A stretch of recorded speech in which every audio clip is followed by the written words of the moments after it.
ఉపాధ్యాయ అధ్యాపక ఆచార్యులందరికీ కూడా నా నమస్కారాలు. ఉత్తరాంధ్ర టీచర్స్ ఎమ్మెల్సీ ఎన్నిక ఈ నెల 27న జరుగుతుంది.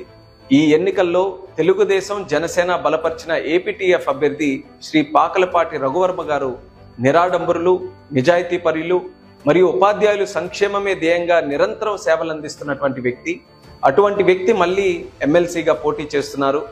ఆనాటి అరాచక ప్రభుత్వానికి వ్యతిరేకంగా ఉద్యోగుల పక్షాన గలం వినిపించి, అలానే ఆనాటి నిరంకుశ పాలనకు కూడా ప్రజాస్వామ్య పద్ధతిలో అడ్డుకట్టు వేయాలని ఆలోచించి 2023 మార్చిలో జరిగిన ఉత్తరాంధ్ర ఎమ్మెల్సీ ఎన్నికల్లో అప్పుడు మా అభ్యర్థి డాక్టర్ వేపాడ చిరంజీవి గారికి ఏపీటీఎఫ్ సంఘం వ్యక్తిగతంగా రఘువర్మ గారు సంపూర్ణ మద్దతిచ్చి మా విజయంలో ఆనాడు భాగస్వాములయ్యారు.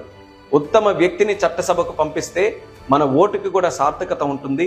ప్రభుత్వం బలపరిచిన రఘువర్మ గారికి ఓటేసి గెలిపిస్తే ఆయన నేరుగా ప్రభుత్వ పెద్దలను కలిసి సమస్యలు పరిష్కరించడానికి ఆయన కూడా కృషి చేయగలరు. ప్రజాస్వామ్య ప్రభుత్వం మనది. ఖచ్చితంగా మీ సమస్యలు పరిష్కరించడానికి రఘువర్మ గారు, మేము అందరం కలిసి కృషి చేస్తాం.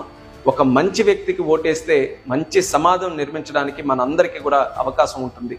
అందువల్ల ఈ నెల 27న జరగబోయే ఎమ్మెల్సీ ఎన్నికల్లో రఘువర్మ గారికి మొదటి ప్రాధాన్యత ఓటు వేసి అత్యధిక మెజారిటీతో గెలిపిస్తారని మనస్ఫూర్తిగా మీ అందరినీ కూడా కోరుకుంటున్నాను. నా నమస్కారాలు.